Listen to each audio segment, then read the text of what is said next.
In conjunction with Fairfax County's 275th anniversary, we're here today to talk about Centreville's 225th anniversary. The town was chartered back in 1792, and one of the things that you should really know about Centreville is that its story is really wrapped up around the roads. So behind us is Mount Gilead, and this was originally built by Joel Beach as a tavern in 1785. Mr. Beach had great expectations. He thought he was going to have a tavern without gambling. That didn't work out so much for him. Mount Gilead didn't last that long as a tavern. After Beach left, it became a residence for the Adams and then the Jameson family, who lived here the longest. Centreville's roads also brought armies here during the Civil War.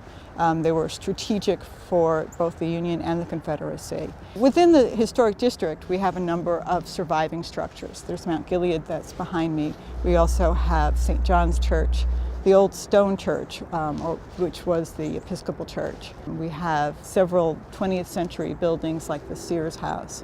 In 1933, Roger and Wilma Spindle paged through the Sears catalog and picked out their Brentwood model home. And it's been restored to its original appearance by the Park Authority. And these buildings altogether show us a scope of 200 years of history. History gives you a sense of place, a sense of home. It creates a connection between you and your community. And when you have a sense of past, you also have a sense of who you are and where you are going to go forward to. And I think people still feel that the past is important.